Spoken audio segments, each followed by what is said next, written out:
Berbagai upaya untuk mengurangi penyebaran pandemi COVID-19 terus dilakukan, termasuk kampung yang ada di Surabaya. Beberapa kampung menerapkan peraturan yang cukup ketat demi mewujudkan masyarakat yang sehat dan sejahtera bersama. Pertama ada di depan Gang 10E, RT 13 RW 9, Kelurahan Banyu Urip, Kecamatan Sawahan. Kampung ini menerapkan karantina mandiri. Beberapa peraturan diberlakukan, bahkan dibentuk tim satuan tugas COVID-19 di sini. Nama saya Agung Trikaryono.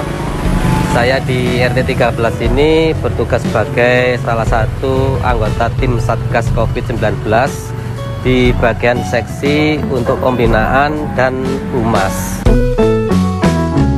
Sebelum menerapkan karantina mandiri, para Satgas COVID-19 di kampung ini memberikan berbagai edukasi kepada warga, mulai dari pengenalan COVID hingga cara hidup sehat.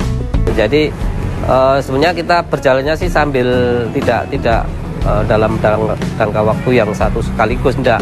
Jadi ada tahapan yang kita jalani, mulai dari edukasi tentang apa sih COVID-19 itu, kemudian bagaimana cara hidup sehatnya warga, kemudian untuk menghindari kontak langsung dengan penderita, baik itu ODP, PDP, dan sebagainya. Kemudian kita tanamkan ke warga juga bagaimana caranya supaya kita bersatu, tidak terjadi gesekan karena adanya penutupan atau karantina mandiri seperti ini.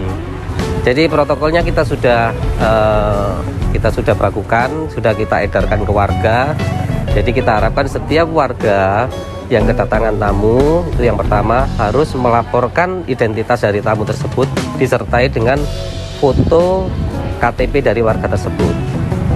Terus yang kedua, kalau memang beliaunya menginap, itu memang kita harus jalankan protokol 14 hari karantina mandiri.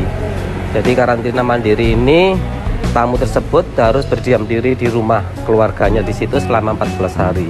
Kalau seandainya dalam rentan waktu 14 hari itu tidak ada gejala, berarti sudah aman. Terus yang kedua, kita wajibkan pemakaian masker. Jadi setiap warga itu hukumnya wajib memakai masker pada saat keluar rumah. Jadi bukan hanya keluar dari wilayah kita, enggak, tapi keluar rumah pun kita wajibkan untuk bisa menggunakan masker. Karena ini salah satu hal yang kita gunakan untuk meminimalkan terjadinya kontak atau penularan COVID-19. Beratnya itu masalah di kedisiplinan daripada masyarakat. Jadi tingkat pemahaman, mungkin dia ngomongnya sudah paham, tapi pada pelaksanaan memang berat sekali untuk dijalankan. Jadi ya memang kita sering-sering dari petugas atau dari Satgas COVID ini selalu terus menghimbau. Jadi bukan hanya tugas saya, jadi 10 orang yang masuk di Satgas ini mempunyai tugas dan kewajiban yang sama untuk saling mengingatkan warga.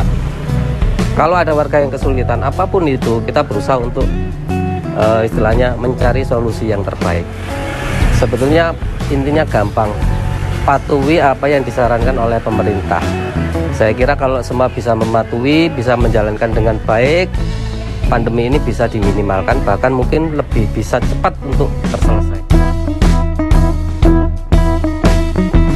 Lain halnya dengan Kampung Demak Timur 5. Banyak hal yang dilakukan untuk mencegah penyebaran COVID-19. Kami selaku pengurus RT dan kami sudah bentuk Satgas, itu tidak henti-hentinya kami selalu menghimbau ke seluruh warga. Jadi menggunakan pengeras suara yang sudah terpasang di beberapa titik di sepanjang jalan Demak Timur 5 ini sekitar 200 meter itu sudah terpasang toa. Jadi setiap saat kami selalu menghimbau kepada warga untuk melakukan protokol-protokol yang sudah kami bentuk.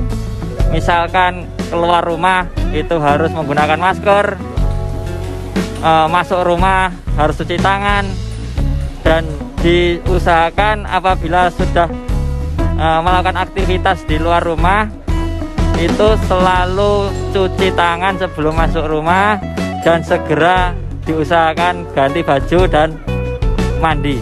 Itu. Selain itu kita menggunakan